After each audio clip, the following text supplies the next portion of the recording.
കേരള കണക്റ്റിന്റെ ഇന്നത്തെ അധ്യായത്തിലേക്ക് എല്ലാ ECV പ്രേക്ഷകർക്കും ഹൃദയം നിറഞ്ഞ സ്വാഗതം. ഇപ്പോൾ നമ്മൾ കർക്കിടക മാസത്തിലൂടെ കടന്നു പോയിക്കൊണ്ടിരിക്കുകയാണ്. അപ്പോൾ മിക്കവാറും വീടുകളിലൊക്കെ വൈകിട്ടാകുമ്പോൾ ഒരു രാമായണ പാരായണവും പ്രാർത്ഥനയൊക്കെ സ്പെഷ്യലായിട്ടുള്ള ഒരു മാസമാണ്. ഈ കർക്കിടക മാസം മലയാളിയെ സംബന്ധിച്ചിടത്തോളം വളരെ പ്രധാനപ്പെട്ട മാസമാണ്. ഒരുപാട് അസുഖങ്ങൾ നമ്മൾ വരുന്നൊരു സമയമാണ്. വന്നു കഴിഞ്ഞാൽ ആ അസുഖങ്ങൾ പലതും ഇങ്ങനെ പോകാനായിട്ട് കുറച്ച് സമയം നമ്മുടെ ക്ഷമയൊക്കെ ഒന്ന് പരീക്ഷിച്ചതിന് ശേഷം മാത്രമേ പല അസുഖങ്ങളും സബ്സൈഡ് ചെയ്ത് പോകാറുള്ളൂ. അപ്പോൾ വളരെയധികം നമ്മുടെ കാലാവസ്ഥയും അല്ലെങ്കിൽ ക്ലൈമറ്റും ഒക്കെ നമ്മുടെ ശരീരത്തെ, ആരോഗ്യത്തെ വല്ലാതെ അങ്ങ് ഇൻഫ്ലുവൻസ് ചെയ്യുന്ന, പ്രത്യേകിച്ച് പലപ്പോഴും ചില പ്രതിസന്ധികൾ നമുക്ക് ഉണ്ടാക്കുന്ന ഒരു മാസം കൂടിയാണ് കർക്കിടക മാസം. അതുകൊണ്ട് തന്നെ കർക്കിടക ചികിത്സ വളരെ പ്രാധാന്യമുള്ളതാണ്. അപ്പോൾ കർക്കിടക മാസത്തിൽ കർക്കിടക ചികിത്സ ഒരുപാട് പേര് എടുക്കുന്നുണ്ട്. പലരും ഇതിനെക്കുറിച്ച് കേൾക്കുന്നുണ്ട്. എന്താണ് ഇതിൻ്റെ ഒരു ആധികാരികത, ഇതിൻ്റെ ഒരു പ്രാധാന്യം എത്രത്തോളമാണ്, കർക്കിടക മാസ ചികിത്സ എടുത്താലുള്ള ബെനിഫിറ്റ്സ് എന്തൊക്കെയാണ്, അത് നമ്മുടെ ജനറൽ ഹെൽത്തിനെ എങ്ങനെ സഹായിക്കും, ഇനി പല രോഗങ്ങളുള്ള ആൾക്കാർക്കാണെങ്കിൽ കർക്കിടക ചികിത്സ എങ്ങനെയാണ് അവരുടെ ആ രോഗാവസ്ഥയിൽ അവർക്ക് മാനേജ്മെൻറ്റിനെ സഹായിക്കുന്നത്, ഇത്തരത്തിൽ ഒരുപാട് സംശയങ്ങളിൽ നിങ്ങളിൽ പലർക്കും ഉണ്ടല്ലേ. അതുപോലെ സംശയങ്ങൾ എനിക്കും ഉണ്ട്. അപ്പോൾ ആ ചോദ്യങ്ങളൊക്കെ, സംശയങ്ങളൊക്കെ നമുക്ക് ചോദിച്ച് ക്ലിയർ ചെയ്യാനായിട്ട് ഇന്ന് ഒരു എക്സ്പേർട്ട് ഡോക്ടറിനെ കിട്ടിയിട്ടുണ്ട്. ഡോക്ടറുടെ പേര് അർച്ചന, ഡോക്ടർ അർച്ചന തമ്പി എന്നാണ്. ഡോക്ടറെ നമുക്ക് സ്വാഗതം ചെയ്യാം. നമസ്കാരം ഡോക്ടർ. ഡോക്ടർ തിരുവനന്തപുരം ഇടപ്പഴിഞ്ഞിയിൽ സ്ഥിതി ചെയ്യുന്ന SK prestige Ayurveda and spa, SK prestige and Ayurveda and സ്പായുടെ സീനിയർ ഫിസിഷ്യനാണ്, കൺസൾട്ടൻ്റാണ്. കൂടാതെ അവിടുത്തെ ഓപ്പറേഷൻസ് ഹെഡുമാണ് ഡോക്ടർ. അപ്പോൾ നിങ്ങൾക്ക് വളരെ ക്രെഡിബിളായിട്ട്, കൃത്യമായിട്ട് നിങ്ങളുടെ സംശയങ്ങൾ ക്ലിയർ ചെയ്യാൻ പറ്റുന്ന ഒരു ഗസ്റ്റിനെയാണ് ഞങ്ങൾ ഇന്ന് പ്രസൻറ്റ് ചെയ്യുന്നത്. അപ്പോൾ തീർച്ചയായിട്ടും നിങ്ങൾക്ക് അറിയുന്നത് പോലെ നമ്മുടെ ഇത് 1 മണിക്കൂർ ദൈർഘ്യമുള്ള ലൈവ് ഫോണിൻ പ്രോഗ്രാമാണ്. കർക്കിടക മാസത്തിലെ ചികിത്സ, ആയുർവേദ ചികിത്സയുടെ പ്രാധാന്യം എന്നുള്ള വിഷയത്തെക്കുറിച്ചാണ് നമ്മൾ ഇന്ന് 1 മണിക്കൂർ സംസാരിക്കാൻ പോകുന്നത്. ഡോക്ടർ അർച്ചന തമ്പിയോട് നിങ്ങൾക്ക് നേരിട്ട് തന്നെ നിങ്ങളുടെ സംശയങ്ങൾ ചോദിക്കാം, ഉത്തരങ്ങൾ മനസ്സിലാക്കാവുന്നതാണ്. അപ്പോൾ ചെയ്യേണ്ടത് ഇത്രമാത്രം TV സ്ക്രീനിൽ കാണുന്ന നമ്പറിലേക്ക് നിങ്ങൾ ഡയൽ ചെയ്യുക, വിളിക്കുക, ഡോക്ടറോട് നേരിട്ട് ചോദിക്കാവുന്നതാണ്. ഓക്കെ, നമുക്കപ്പോൾ ഇനി ചോദ്യങ്ങളിലേക്ക് പോകാം. ഡോക്ടർ, ഈ കർക്കിടക മാസം എന്ന് പറയുന്നത് എൻ്റെ ഒബ്സർവേഷൻ ശരിയാണോ എന്ന് എനിക്കറിയില്ല. സാധാരണ നമ്മളിങ്ങനെ ചുറ്റും കൂടുതൽ അസുഖങ്ങളെക്കുറിച്ച് കേൾക്കുന്ന ഒരു മാസമാണ്. പലർക്കും വന്നു കഴിഞ്ഞാൽ ഏറ്റവും കുറഞ്ഞ ഒരു 10-15 ദിവസമൊക്കെ അങ്ങ് ആ അസുഖമായിട്ട് ബുദ്ധിമുട്ടുന്ന ഒരു കാലം കൂടിയാണ്. അവിടെയാണ് എനിക്ക് തോന്നുന്നു നമ്മുടെ ടോപ്പിക്കിന് കൂടുതൽ പ്രാധാന്യം വരുന്നത്, ഈ ഒരു കർക്കിടക മാസ ചികിത്സയെക്കുറിച്ച്. അപ്പോൾ എന്താണ് ഈ കർക്കിടക മാസത്തിലെ ചികിത്സ, അതിൻ്റെ പ്രാധാന്യം എന്താണെന്നുള്ളത് ആമുഖമായി പറഞ്ഞു തുടങ്ങാം. നമുക്കറിയാം, കർക്കിടക മാസം എന്ന് പറയുന്നത് മഴയോടുകൂടിയാണ് വരുന്നത്. കർക്കിടകത്തിന് തൊട്ട് മുൻപുള്ള ഗ്രീഷ്മ ഋതു എന്ന് പറയും. കർക്കിടകം വരുന്നത് വർഷ ഋതുവാണ്. നമ്മളൊരു വർഷക്കാലം എടുത്തു കഴിഞ്ഞാൽ നമുക്ക് 12 മാസം. ആയുർവേദത്തിൽ ആ 12 മാസത്തിനെ 6 ഋതുക്കളായിട്ടാണ് തിരിച്ചിരിക്കുന്നത്. 6 ഋതുക്കൾ എന്ന് പറയുമ്പം ശിശിര, വസന്ത, ഗ്രീഷ്മ, വർഷ, ശരത്, ഹേമന്ത. ആദ്യത്തെ 3 ഋതുക്കൾ വരുന്നത് ഉത്തരായനം എന്ന് പറയും. സൂര്യൻ ഉത്തരദിശയിലോട്ട് ചലിക്കുന്ന ഒരു സമയം. അടുത്ത ഇത് വരുന്നത് ദക്ഷിണായനം. ദക്ഷിണായനത്തിൻ്റെ തുടക്കം തന്നെ ഈ വർഷ ഋതുവോട് അനുബന്ധിച്ചാണ്. വർഷ ഋതു വരുന്നത് ജൂലൈ പകുതി മുതൽ സെപ്റ്റംബർ പകുതി വരെയുള്ള ഒരു കാലഘട്ടമാണ്. അപ്പോൾ അപ്പോഴാണ് നമ്മുടെ കർക്കിടക മാസം തുടങ്ങുന്നത്. അപ്പോൾ കർക്കിടക മാസം അതിശക്തമായിട്ടുള്ള മഴയോടുകൂടി വരുന്നതുകൊണ്ട് നമുക്കറിയാം പലതരത്തിലുള്ള പകർച്ചവ്യാധികൾ ഉണ്ടാകുന്നു.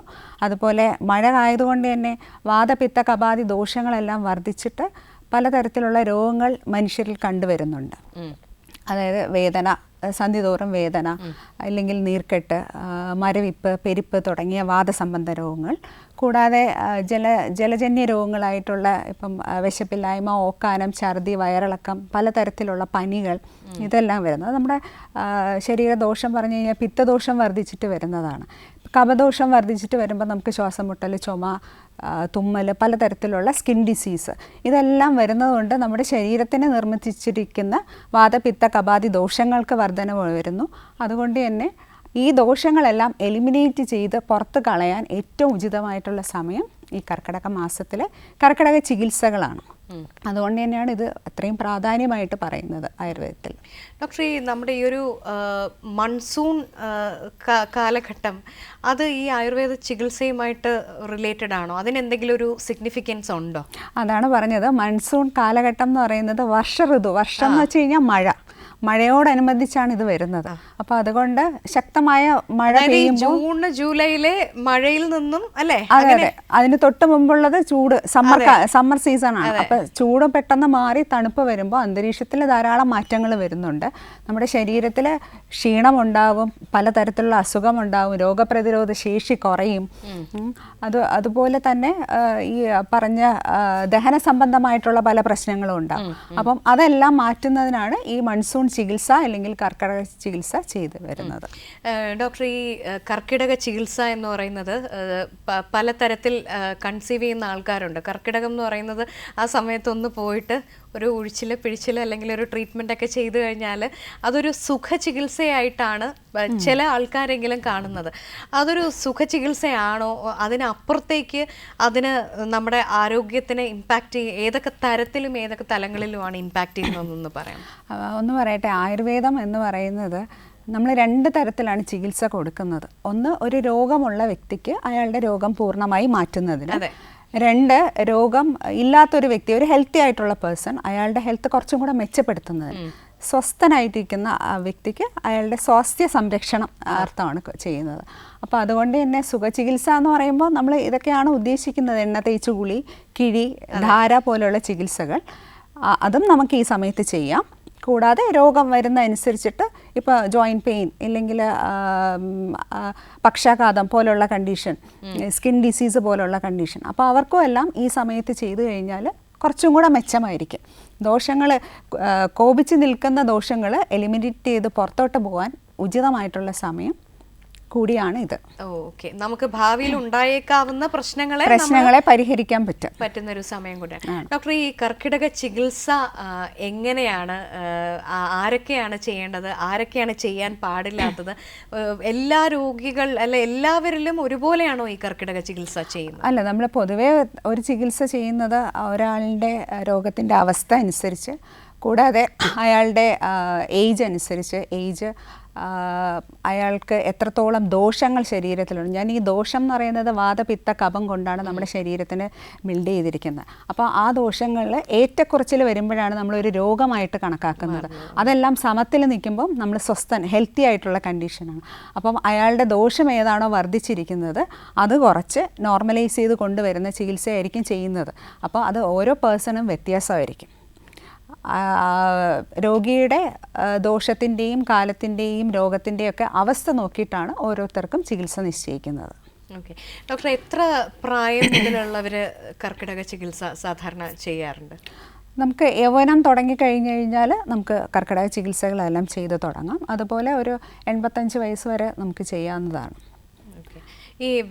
ഈ പേഷ്യൻസിനെ നമ്മൾ എങ്ങനെയാണ് സാധാരണഗതിയിൽ അവർക്കുള്ള ട്രീറ്റ്മെൻറ്റ്സ് ഫിക്സ് ചെയ്യുന്നത്? ഇപ്പോൾ കർക്കിടക ചികിത്സ ഡോക്ടർ പറഞ്ഞു ഓരോരുത്തർക്കും ഓരോ തരത്തിലാണ്, അല്ലെങ്കിൽ പലരുടെയും ഹെൽത്ത് മനസ്സിലാക്കി അതിനനുസരിച്ചാണല്ലോ ട്രീറ്റ്മെൻറ്റ് എന്ന് പറയുന്നത്. അപ്പോൾ ഏതൊക്കെ തരത്തിലുള്ള ആൾക്കാർക്ക് എന്തൊക്കെ ചികിത്സകളാണ് സാധാരണയായിട്ട് നമ്മൾ കൊടുത്തു വരുന്നത്? നമ്മൾ നോർമലി ഒരു വ്യക്തി എടുത്തു കഴിഞ്ഞാൽ അയാളുടെ അഗ്നിദീപ്തിയാണ് ആദ്യം നോക്കുന്നത്. കാരണം ഈ സമയത്ത് ഡൈജഷൻ വളരെ ബുദ്ധിമുട്ടുള്ളൊരു സമയമാണ്. മഴ ആയതുകൊണ്ട് നമുക്ക് തന്നെ ഒത്തിരി ഫുഡൊന്നും കഴിക്കാൻ പറ്റാത്തൊരവസ്ഥയാണല്ലോ. അപ്പം ഡൈജഷൻ പുവറായിരിക്കും. അപ്പോൾ അതും കൂടെ നോക്കിയിട്ട് നമ്മൾ ചികിത്സ കൊടുക്കുകയാണ് ചെയ്യുന്നത്. അപ്പം ഈ വ്യക്തിയുടെ കണ്ടീഷൻ നോക്കിയിട്ട് ഇപ്പം ചില ആൾക്കാർക്ക് ഉള്ളിൽ മെഡിസിൻ മാത്രം കഴിച്ചാൽ മതിയാവും.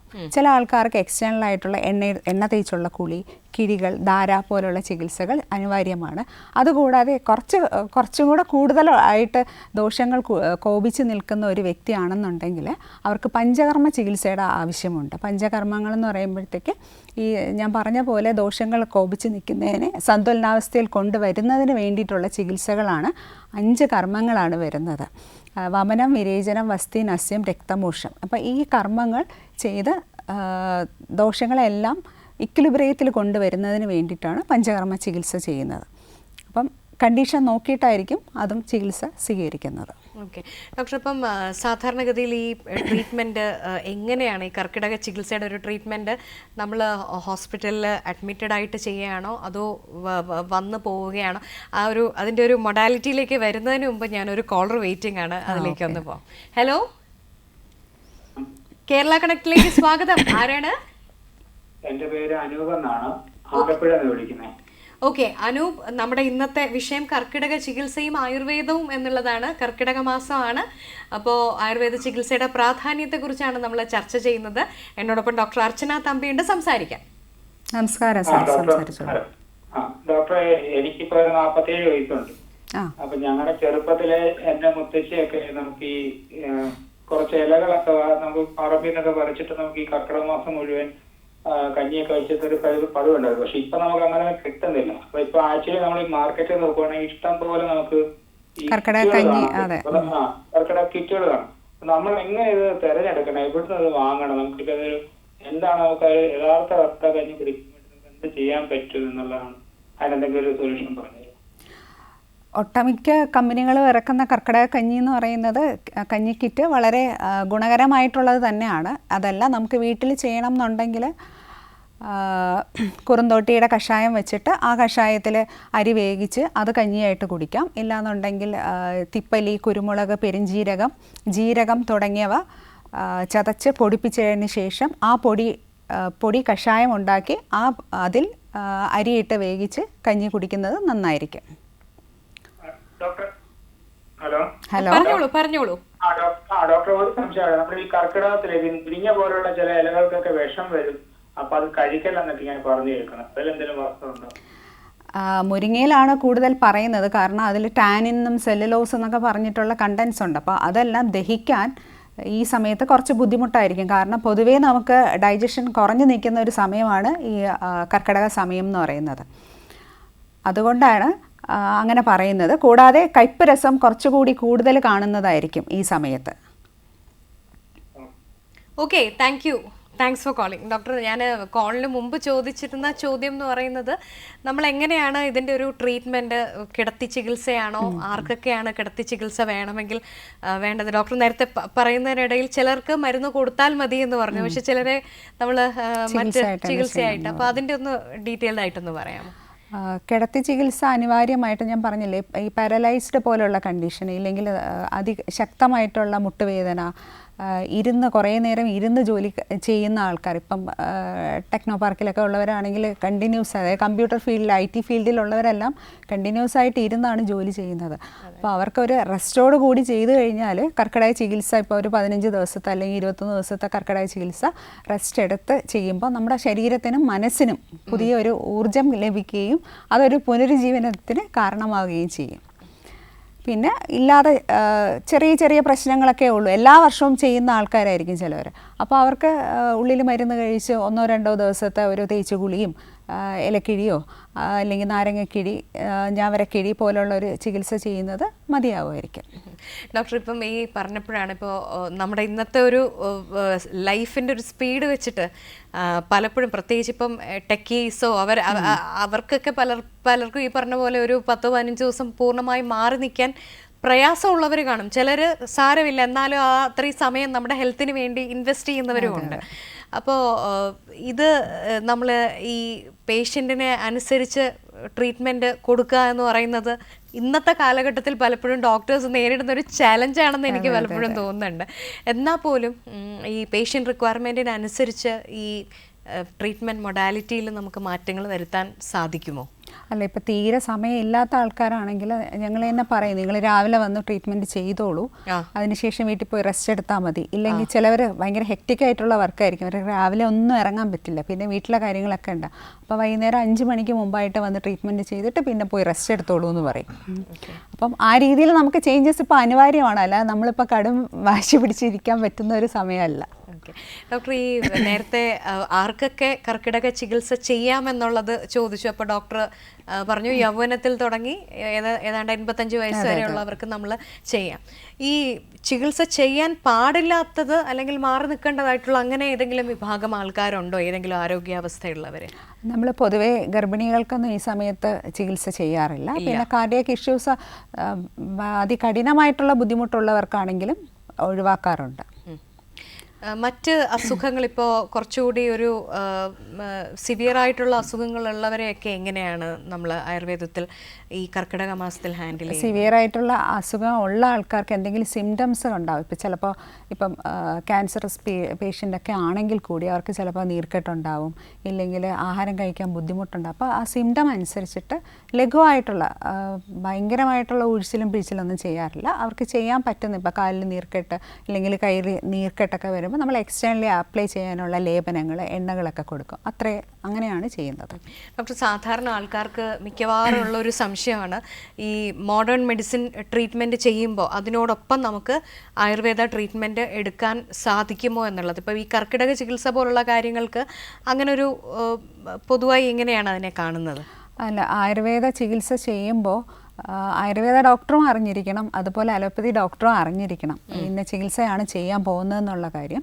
രണ്ടാമത്തത് ഇപ്പോൾ ആൻറ്റിബയോട്ടിക്സോ അല്ലെങ്കിൽ കുറച്ച് നമ്മൾ ശ്രദ്ധിക്കേണ്ട മെഡിസിൻസ് കഴിക്കുമ്പോൾ നമ്മൾ ഉള്ളിലുള്ള മെഡിസിൻസ് ഒന്നും തന്നെ ആയുർവേദത്തിൽ കൊടുക്കാറില്ല. പുറമേയുള്ള ചികിത്സകളൊക്കെ ഒരു പരിധി വരെ ചെയ്യാറുണ്ട്.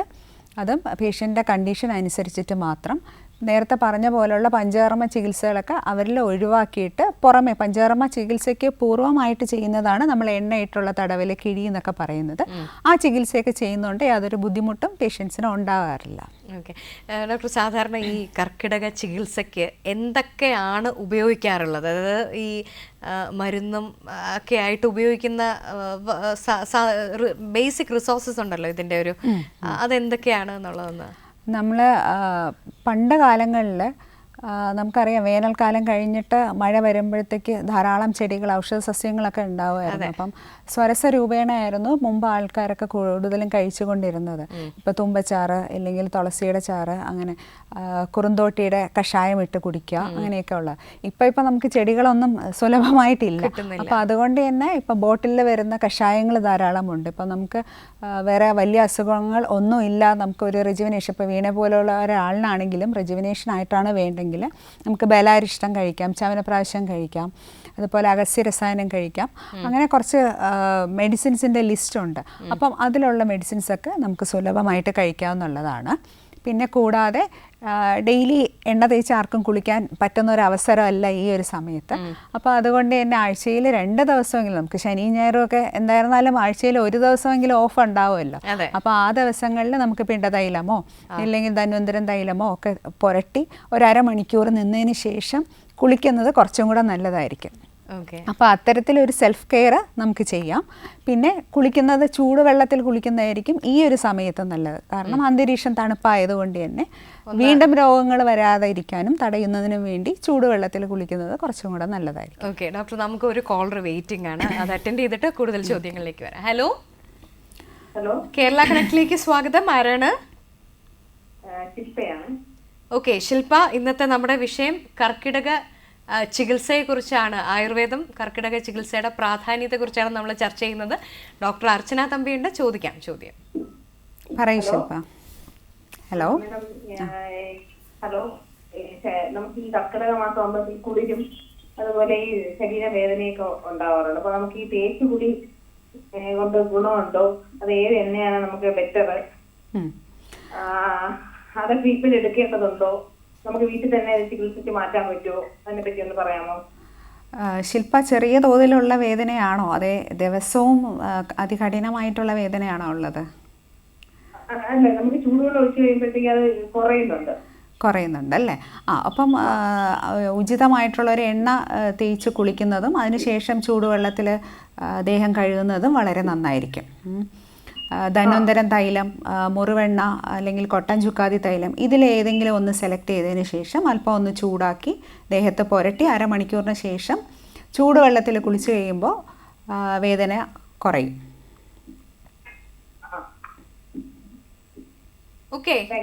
Okay thanks for calling. Doctor, നമ്മൾ ഈ മഴക്കാലത്ത് കുളിക്കുന്നതടക്കമുള്ള കാര്യങ്ങളെക്കുറിച്ചാണല്ലോ സംസാരിച്ചുകൊണ്ടിരുന്നത്. ഈ മഴക്കാലത്തുള്ള നമ്മുടെ ആയുർവേദ ചികിത്സ, പ്രത്യേകിച്ച് ഈ ഒരു കർക്കിടക മാസത്തെ ചികിത്സ എങ്ങനെയാണ് ഒരു മനുഷ്യൻ്റെ ശരീരത്തിൽ ഇമ്പാക്റ്റ് ചെയ്യുന്നത് എന്നുള്ളതാണ്. ഇപ്പോൾ ഡോക്ടർ കുറേ നാളുകളായിട്ട് പ്രാക്ടീസ്, അപ്പോൾ ഒരുപാട് പേഷ്യൻസിനെ നേരിട്ട് അവരുടെ ഒരു കേസസ് ഒക്കെ അനലൈസ് ചെയ്തിട്ടുണ്ട്. എന്ത് മാറ്റമാണ്, ഏത് തരത്തിലുള്ള ഇമ്പാക്റ്റാണ് ക്രിയേറ്റ് ചെയ്യുന്നത്? നമ്മൾ ഈ കർക്കിടക ചികിത്സ ചെയ്യുമ്പോൾ നമ്മുടെ ഓരോ ടിഷ്യൂസിനുമാണ് അതിൽ വ്യത്യാസം വരുന്നത്. നമുക്കറിയാമല്ലോ സെൽസ്, നമ്മുടെ കോശങ്ങൾക്ക് ഒരു പുനരുജ്ജീവനമാണ് ലഭിക്കുന്നത്. നമ്മളൊരു ഉണക്ക കമ്പാണെങ്കിലും അതിനെ നമ്മൾ ഡെയിലി എണ്ണ പുരട്ടി ഒന്ന് വളച്ചു കഴിഞ്ഞാൽ അത് ഗ്രാജുവലി വളഞ്ഞു വരും. അതുപോലെയാണ് നമ്മുടെ ശരീരം. ഇല്ലെങ്കിൽ നമ്മൾ കഥകിൻ്റെ വിചാരി, നമ്മൾ എണ്ണ ഇട്ട് കഴിയുമ്പം അത് സ്മൂത്തായിട്ട് മൂവ് ചെയ്യും, സൗണ്ട് മാറും. അപ്പോൾ അതുപോലെ എണ്ണ പുരട്ടി അതിന് ശേഷം എണ്ണ തേച്ചിട്ട് ചൂടായിട്ടുള്ള കിഴികളോ അല്ലെങ്കിൽ ചൂടുവെള്ളത്തിലുള്ള കുളി തന്നെ ശരീരത്തിന് ഭയങ്കര ഗുണമാണ് നൽകുന്നത്. സെൽസിനെല്ലാം ഒരു റിജുവിനേഷനായിട്ടാണ് വരുന്നത്. മാംസപേശികൾക്ക് ബലമുണ്ടാവുന്നു, ദൃഢത ഉണ്ടാവുന്നു. ഇപ്പം മസിൽസൊക്കെ ഇങ്ങനെ നമ്മൾ ചില ആൾക്കാർ വെയിറ്റ് ലോസിന് വേണ്ടിയിട്ട് കുറേ ട്രീറ്റ്മെൻറ്റൊക്കെ എടുത്തു കഴിയുമ്പോൾ മസിൽസൊക്കെ ഇങ്ങനെ ലൂസായി പോകും. അപ്പോൾ അത്തരക്കാർ കുറച്ചൊന്ന് ടൈറ്റ് ചെയ്യാനും ഒന്ന് ഷേപ്പ് ചെയ്യാനും ഒക്കെ നമുക്ക് ട്രീറ്റ്മെൻറ്റ് എടുക്കുമ്പോഴത്തേക്ക് വ്യത്യാസം ഉണ്ടാവാറുണ്ട്. കൂടാതെ ചില ആൾക്കാർ വെയിറ്റ് കൂടുതലായിട്ടുള്ള ആൾക്കാരുണ്ട്, എന്തൊക്കെ ചെയ്താലും വെയിറ്റ് കുറയില്ല. അപ്പം അങ്ങനെയുള്ള ആൾക്കാർ ഈ ട്രീറ്റ്മെൻറ്റ് നമ്മൾ വെയിറ്റ് ലോസിനുള്ള ട്രീറ്റ്മെൻറ്റ് ആയുർവേദത്തിൽ പറയുന്നുണ്ട്. അപ്പം അത് ഈ കർക്കിടകത്തിലാണെങ്കിലും എപ്പം വേണമെങ്കിലും നമുക്ക് ചെയ്യാം.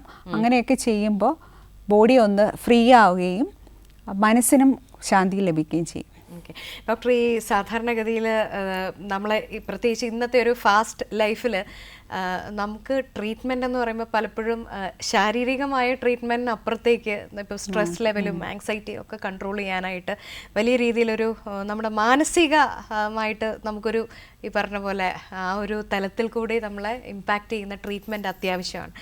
എങ്ങനെയാണ് ആയുർവേദം പ്രത്യേകിച്ച് കർക്കിടക ചികിത്സ നമ്മുടെ ശാരീരികമായ ആരോഗ്യത്തോടൊപ്പം തന്നെ മാനസികമായിട്ടുള്ള ആരോഗ്യത്തെ എങ്ങനെയാണ് ഇൻഫ്ലുവൻസ് ചെയ്യുന്നത്? ശരീരത്തിൽ എണ്ണ തേച്ചുള്ള കുളിയോടൊപ്പം തന്നെ നമ്മൾ ഹെഡ് മസാജൊക്കെ ചെയ്യും. അതിനോടൊപ്പം തളം പോലെയുള്ള കണ്ടീഷൻ, നമ്മൾ ഉച്ചിയിൽ മെഡിസിൻ വയ്ക്കുന്നതാണ് തളം എന്ന് പറയുന്നത്.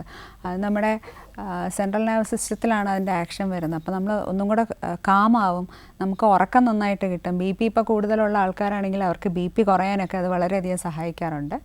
കൂടാതെ ഉറക്കത്തിന് പ്രശ്നമുള്ള ആൾക്കാർ നമ്മൾ ആദ്യം ഫസ്റ്റ് ലൈൻ ഓഫ് ട്രീറ്റ്മെൻറ്റ് എന്നുള്ള രീതിയിൽ ഉള്ളിലേക്കുള്ള മെഡിസിൻസ് ഒക്കെ കൊടുക്കാറുണ്ട്.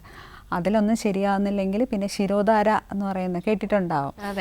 ധാരയായിട്ട് ഉച്ചിയിലേക്ക് നമ്മൾ എണ്ണ അല്ലെങ്കിൽ എണ്ണയോ ക്ഷീരം പാലോ ഇല്ലെങ്കിൽ തക്രം ബട്ടർ മിൽക്ക് ഇവ ധാരയായിട്ട് ഒഴിക്കുന്ന ഒരു ട്രീറ്റ്മെൻറ്റാണ്.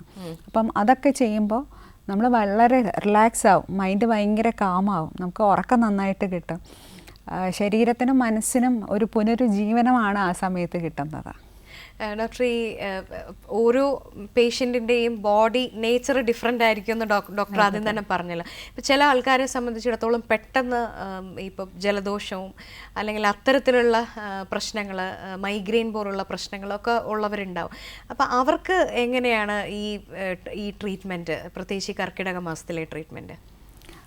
ജലദോഷം പോലെ വരുന്ന ആൾക്കാർക്ക് ഉള്ളിൽ ആദ്യം നമ്മൾ മെഡിസിൻ ഉള്ളിലേക്ക് കൊടുത്ത് അതൊന്ന് ശാന്തമാക്കിയതിന് ശേഷം നസ്യം പോലുള്ള ചികിത്സകൾ വളരെ ഗുണമായിട്ട് നൽകാറുണ്ട്.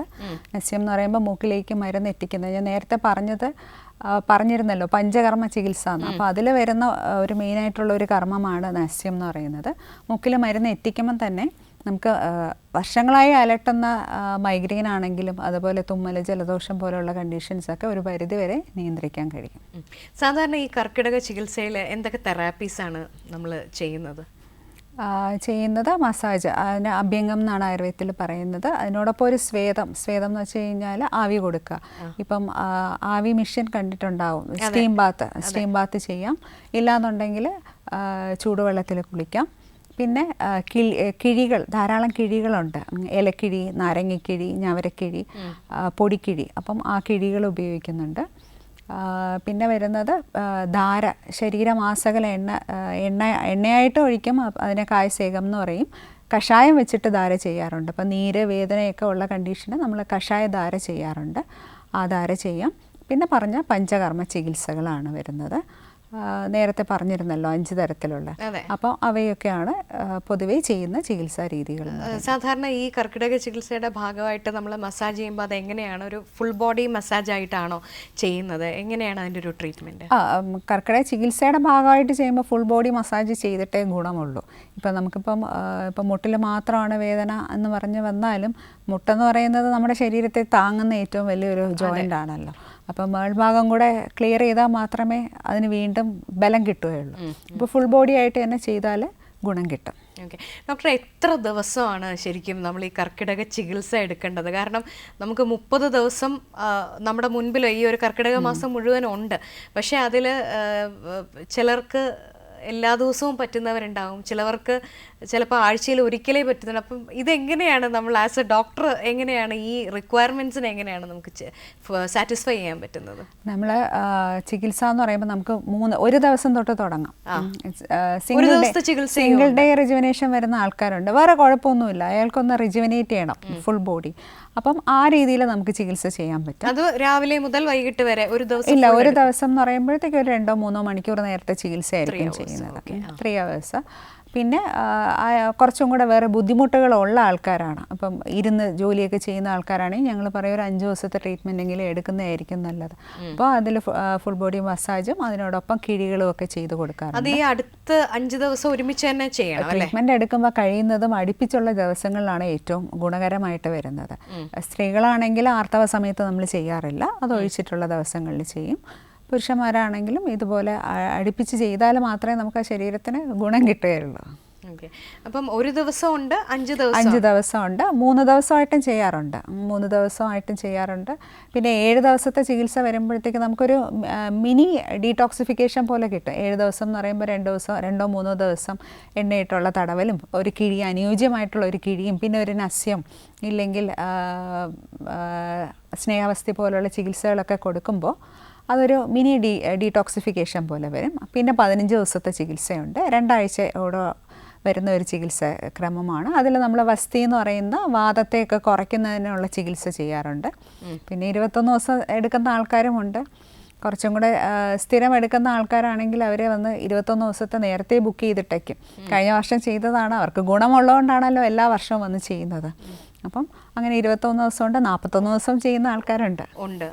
ഇപ്പൊ കർക്കിടക മാസം കഴിഞ്ഞും അത് നീണ്ടു പോകുന്ന, ഞാൻ പറഞ്ഞല്ലോ, കർക്കിടക മാസം കഴിഞ്ഞാൽ നമുക്ക് ഈ ജൂലൈ പകുതി മുതൽ സെപ്റ്റംബർ പകുതി വരെയാണ് ഈ വർഷ ഋതു എന്ന് പറയുന്നത്. അപ്പം ആ സമയത്തിനുള്ളിൽ കർക്കിടക ചികിത്സകളൊക്കെ ചെയ്യാം. കേരളത്തിൽ കർക്കിടക മാസ ചികിത്സ എന്നാണ് പറയുന്നത്, പക്ഷെ മറ്റേതിൽ വരുമ്പോൾ മൺസൂൺ ട്രീറ്റ്മെൻറ്റ് എന്നാണ് പറയുന്നത്. അപ്പോൾ ഈ ജൂലൈ പകുതി മുതൽ സെപ്റ്റംബർ പകുതി വരെയുള്ള കാലയളവ്. ഓക്കെ, കർക്കിടക മാസം തുടങ്ങി അടുത്ത മാസത്തിന്റെ പകുതിയോളം, ഏതാണ്ട് 1.5 മാസം നമുക്ക് 2 മാസത്തോളം നമുക്ക് കിട്ടും ട്രീറ്റ്മെന്റ് ചെയ്യാനായിട്ട്. ഓക്കെ ഡോക്ടർ, നമുക്ക് അടുത്തൊരു കോളർ കൂടി വെയിറ്റിംഗ് ആണ്. ഹലോ ഹലോ ഹലോ, കേരള കണക്റ്റിലേക്ക് സ്വാഗതം. ആരാണ്? ഹലോ, കേരള കണക്റ്റിലേക്ക് സ്വാഗതം. പറഞ്ഞോളൂ, ആരാണ്? എന്റെ പേര് മീന എന്നാണ്. ഓക്കെ, എവിടുന്ന് വിളിക്കുന്നു മീന? എന്റെ പേര് മീന എന്നാണ്, ഞാൻ ആലപ്പുഴയിൽ നിന്ന് വിളിക്കുകയാണ്. ഓക്കെ മീന, കർക്കിടക ചികിത്സയും ആയുർവേദവുമാണ് നമ്മൾ ചർച്ച ചെയ്യുന്നത്. ഡോക്ടർ അർച്ചന തമ്പിയുണ്ട്, സംസാരിക്കാം. ഹലോ, പറഞ്ഞോളൂ. Okay, hi doctor. പറഞ്ഞോളൂ മീന. ഡോക്ടർ, എനിക്ക് എല്ലാ വർഷവും ഈ കർക്കിടക മാസം ആകുമ്പോൾ ഭയങ്കരമായിട്ട് കേൾക്കുന്നുണ്ട് ഞാൻ പറയുന്നത്. എല്ലാ വർഷവും കർക്കിടക മാസം ആകുമ്പോൾ എന്റെ ശരീരത്തിൽ ഭയങ്കര വേദന തോന്നും, കേൾക്കുന്നുണ്ട്. ഭയങ്കരമായിട്ടുള്ള ഒരു വേദനയും ബുദ്ധിമുട്ടും ഒക്കെ വരുന്നുണ്ട്. അപ്പം അത് ശരിക്കും ആ മാസം ആകുമ്പോഴാണ് ഇങ്ങനെ ബുദ്ധിമുട്ട് വരുന്നത്. അതിനെന്തെങ്കിലും കാരണമുണ്ട്? എല്ലാ വർഷവും ഇങ്ങനെ വരാറുണ്ടല്ലേ? എത്ര നാളായിട്ടുണ്ട്?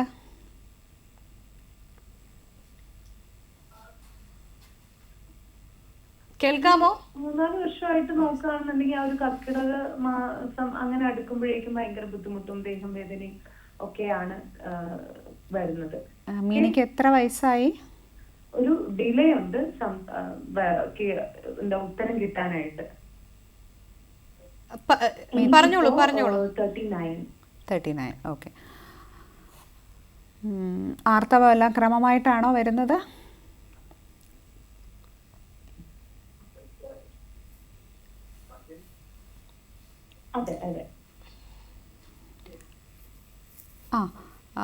മീന, ഇതിപ്പം പറഞ്ഞ് കേട്ടിട്ട് 3-4 വർഷമായല്ലോ തുടങ്ങിയിട്ട്. വാദസംബന്ധമായിട്ടുള്ള പ്രശ്നങ്ങളാവാം. തണുപ്പ് കൂടുമ്പോൾ ഇത്തരത്തിലുള്ള ബുദ്ധിമുട്ട് വരുന്നതേ ഉള്ളൂ. അനുയോജ്യമായിട്ടുള്ള ഒരു ചികിത്സ ചെയ്തു കഴിഞ്ഞാൽ 1 മാസത്തെ ഒരു ചികിത്സയൊക്കെ ചെയ്ത് കഴിയുമ്പം മാറാമെന്നുള്ളതേ ഉള്ളൂ. Okay, thanks for calling. Thank you doctor. നമുക്കൊരു ക്വിക്ക് ബ്രേക്കിനുള്ള സമയമായിരിക്കുകയാണ്. കേരള കണക്റ്റിൽ നമ്മൾ ഇന്ന് ചർച്ച ചെയ്തുകൊണ്ടിരിക്കുന്നത് കർക്കിടക മാസ ചികിത്സയും ആയുർവേദവും എന്നുള്ള വിഷയത്തെക്കുറിച്ചാണ്. നമുക്ക് അതിഥിയായിട്ടുള്ളത് ഡോക്ടർ അർച്ചന തമ്പിയാണ്. തിരുവനന്തപുരം ഇടപ്പഴിഞ്ഞിലുള്ള SK പ്രസ്റ്റീജ് ആയുർവേദ ആൻഡ് സ്പായുടെ എന്താണ് അതിൻ്റെ ഒരു ചീഫ് കൺസൾട്ടൻ്റ് ആണ് ഡോക്ടറാണ് അതിൻ്റെ ഓപ്പറേഷൻസ് ഹെഡും. അപ്പോൾ ഡോക്ടർ വളരെ ഡീറ്റെയിൽഡ് ആയിട്ട് നമുക്ക് ഇന്ന് കർക്കിടക മാസ ചികിത്സയുടെ പ്രാധാന്യം ആയുർവേദത്തിൽ എത്രത്തോളമാണെന്നുള്ളതിനെ കുറിച്ചാണ് പറഞ്ഞു തന്നുകൊണ്ടിരിക്കുന്നത്. ഒരു ക്വിക്ക് ബ്രേക്ക് എടുത്തതിന് ശേഷം തിരിച്ചു.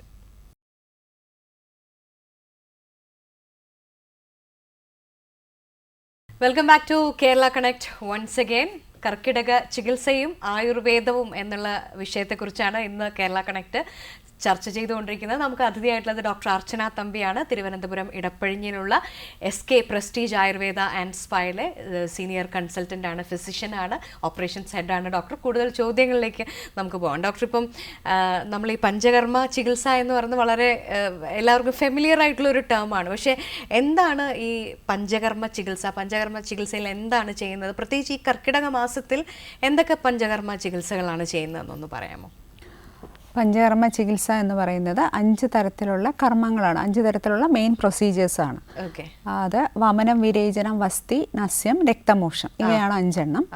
ഈ 5 കർമ്മങ്ങൾ നമുക്ക് പെട്ടെന്ന് പോയി ചെയ്യാൻ പറ്റില്ല. അപ്പം ഇത് ചെയ്യുന്നതിന് മുമ്പ് നമ്മുടെ ശരീരത്തിനെ പ്രിപ്പയർ ചെയ്യണം. അതിന് മുമ്പായിട്ട് ചെയ്യുന്ന പ്രീ പ്രൊസീജിയേഴ്സ് ഉണ്ട്. അതാണ് നമ്മൾ പറയുന്ന എണ്ണ തേച്ചുള്ള കുളി, കിഴികൾ, അതിൽ ധാര പോലെയുള്ള ചികിത്സ, പിഴിച്ചിൽ പോലെയുള്ള ചികിത്സ അതിലാണ് വരുന്നത്. അപ്പോൾ അത് ചെയ്തതിന് ശേഷം ചെയ്യുന്ന മെയിനായിട്ടുള്ള പ്രൊസീജിയറാണ് ഈ 5 തരത്തിലുള്ള കർമ്മങ്ങൾ. അതിൽ വമനം എന്ന് പറയുന്നത് ഛർദ്ദിപ്പിക്കുക എന്നുള്ള ഒരു ചികിത്സയാണ്. നമുക്ക് അധികമായിട്ട് കഫം നമ്മുടെ ശരീരത്തിൽ അടിഞ്ഞിരിക്കുന്ന ഒരു സമയത്ത് നമ്മൾ ചെയ്യുന്ന ചികിത്സയാണ് വമനം. ഉള്ളിലേക്ക് മെഡിസിൻ കൊടുത്തിട്ട് ഛർദ്ദിപ്പിച്ച് കളയുന്നു. അടുത്തത് വിരേചനം. വിരേചനം എന്ന് വെച്ച് കഴിഞ്ഞാൽ ഉള്ളിലേക്ക് മെഡിസിൻ കൊടുത്തതിന് ശേഷം വയറിളക്കി കളയുന്ന ഒരു ചികിത്സയാണ്. അത് നമ്മുടെ ശരീരത്തിൽ പിത്തദോഷം കുറയ്ക്കുന്നതിന് വേണ്ടി ചെയ്യുന്നു. പിന്നെ വസ്തി എന്ന് പറയുന്നത് അതാണ് ഏറ്റവും ശ്രേഷ്ഠമായിട്ടുള്ള ചികിത്സ. വാതരോഗങ്ങൾ, നമുക്ക് കൂടുതലും ആർത്രൈറ്റിക് കംപ്ലയിൻസ് എല്ലാം വാദത്തിലാണ് വരുന്നത്. തരിപ്പ്, പെരുപ്പ്, നീർക്കെട്ട്, വേദന, അങ്ങനെയൊക്കെ ഉള്ള അവസ്ഥ. അപ്പം അത്തരത്തിലുള്ള രോഗം പൂർണ്ണമായും ശരീരത്തിൽ നിന്ന് മാറ്റുന്നതിന് വേണ്ടി ചെയ്യുന്ന ചികിത്സയാണ് വസ്തി.